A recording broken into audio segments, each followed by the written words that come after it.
I did have a chance to play the Madden 24 beta. Been playing it for the last couple days.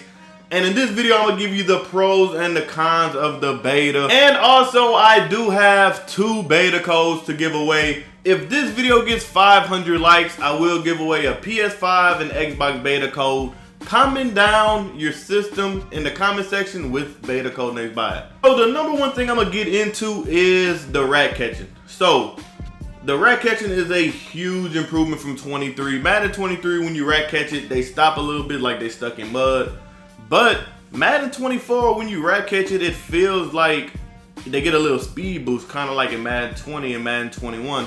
So that was one of the first things I learned off rip. Being a pure passer, you know what I'm saying, dotting everybody up, you're going to find yourself in some rat catches. So that's the best thing I've seen so far, the nice rat catch animations. So the next thing I'm going to go over is the amount of plays that they added. They added so many plays. They have different playbooks. The plays are just crazy. They have different plays for like almost every formation in the game that I've played with, but the playbooks are completely changed. Like New Orleans doesn't have some stuff that New Orleans had this year, so it changed a little bit in that perspective. Detroit doesn't have everything that Detroit had last year. So the playbooks are really going to be completely different. I've seen some similar playbooks, but them similar playbooks had a lot of different plays in it, if that makes sense. So they said they added 500 new plays, and I wanted to just check myself just to make sure, and I could confirm that they do have a lot of new plays up in there. So next, I'm going to touch on the DB animations. The DB animations are absolutely wicked. They literally have a built-in acrobat animation. I threw the ball over the top, and the defender literally dove and caught it. So that was kind of crazy. And I'm talking about a defender, 70 overall, Regs player, no abilities. So that is kind of interesting. It looks like a lot of the DBs already have built-in acrobat. And then when you catch the ball, they have some instances where the defense will try to play with it and knock it out. So instead of just a KO, so for instance, in Madden 23, when you caught the ball and if you had a KO, all you had to do was touch him and the ball was free.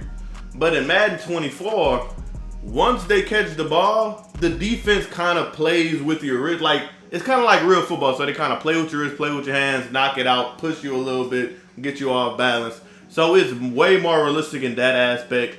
And another thing, refs on the field, hey, it's something good and bad. Because a couple times when I played, the ref got in my way. You know what I'm saying? I was like, damn, the ref in my way. But a couple times it was like, dang, we got some refs on the field. There's a kind of new feel to the game.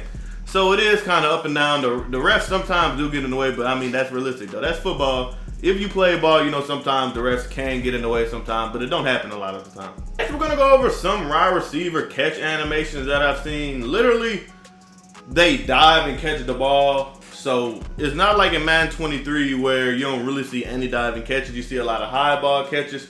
In Madden 24, there's a lot of dive catches. They got some one hand behind the back catches. Like, it's some new animations that I did see. But one thing that I will tell you is high balls are not overpowered this year. Tight is not going to be the best formation like it was in Madden 23. High balls aren't too crazy. So that's all I'm going to touch on with the receivers and the passing. And the last thing I wanted to get into is the Mahomes animation. Now, I've played the game for 2 days and it only activated once. And that was literally the first game I've played. After that, I really didn't see it that much. But it has to be a situation where you have defenders chasing you and you're running out of bounds when you throw the ball. I really think it happens on situational. And that's one of the situations that it will happen in. Next, I'm going to touch on some things that I think will be important when the game kicks off. First of all, franchise mode looks very, very good. Compared to the other years, this might be the best franchise. Last year, I thought franchise was a huge step up. But when the servers started discorrupting and we got kicked from franchises didn't save. Madden did give us 50% off. I also do have the 50% off Madden 24. So I will be purchasing that soon. But franchise this year, you have 6 trade slots. Way better than the previous years. That's a lot of what people been asking for from EA. And you also can get 4 slots on D-line. abilities, which look absolutely crazy to me. That looks insane because last year you only could have 2 D-line abilities in franchise. A lot of people would stack double or nothing on our edge threat. This year it's looking like 4. You can use double or nothing, inside stuff, edge threat. You can use a whole bunch of things to make your franchise experience one of the best. Gameplay feature I'ma tap on is the run. The run is very, very good. I wouldn't be surprised if I see a run meta this year, just because the O-line blocking is superior. Guards are pulling fast, they're getting their blocks, and the game feels a little bit more sped up. It's like a mixture of Madden 22 and Madden 23, like perfectly in between. It feels kind of weird because it's like the Madden 22 rat catches, but I still see some Madden 23 similarities every now and then.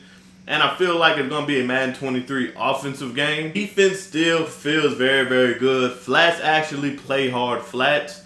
So that's where I'm getting the Madden 23 feel from. The defense is still kind of nice, but the offense just looks crazy. The run looks good. Pass look good with the rat catches. User feels about the same. Didn't really see anything but the user there. User usually switches every year. Usually feels the same this year. But instead of throwing high balls, which was kind of overpowered, you can't do that this year. So you have to throw the ball regular. And that's going to lead to a lot of more interceptions because once you couldn't high ball, I've tried in the beta a couple times. I threw the ball regular, tried to get it in his hands, but the DB actually wasn't looking and intercepted it like this. So that is kind of crazy. Now we're going to go over some cons because it is a beta and I did tell you everything that is pretty good with the game that I've seen, that I've liked personally. The cons is that sometimes it still does go through the receiver's hands when they're trying to catch the ball. Now, keep in mind that it is a beta. Things could change. In August, we might be playing a whole new game, so you never know. But a couple times I did throw the ball to my receiver, it went through his hands. Didn't happen again, so it is kind of inconsistent with that. Another thing, man coverage looked glitchy, and it looked real glitchy, especially in reg when you don't have that much receiver abilities. But one good thing I will say, if you have a receiver ability like a Keenan Allen, he's absolutely shredded. Corner routes he gets open, post routes he gets open, and I think I'm not sure what he has, but it's nothing too crazy. It's just a simple receiver ability. So that right there lets me know that abilities on receivers are going to be huge. Abilities are going to be huge overall again. And another thing, the D-line did not look overpowered. I don't know if y'all remember last beta, but when I made this video last beta, I basically was speaking about you couldn't even throw the ball because the D-line was so good. This year, I played against the Chargers with no O-line abilities. This year, I played against the Chargers with no O-line abilities on. And honestly, I was getting time in the pocket. I didn't feel as if they were shedding every play. Some plays, somebody came free, but that's just Madden. That happens with any team you pick. So I didn't feel like the D-line was that overpowered, which is a good thing to me. Because to start the year last year, if you had 2 edge threats, you won the game. And it was that simple. So that is some minor thoughts of the Madden 24 beta. So that will be the end of the video. Once again, if you made it this far, put Madden 24 beta in the comments. Them codes will be given away at 500 likes. So make sure you add your console. Keep God first, keep grinding. And I'm out, goats. Peace. Underdog Fantasy is the best daily fantasy app on the market. You can win up to 20 times your money, all by putting higher or lower on a player's projections. For example, the NBA play-in starts today. Underdog Fantasy has Jimmy Butler points at 27.5. All you have to do is press higher or lower, pair that up with some of your other picks, and you can win up to 20 times your money. I post my picks every day on Twitter. And if you use code GOATED, you can get up to a 100% deposit match up to $100. Good luck on y'all picks.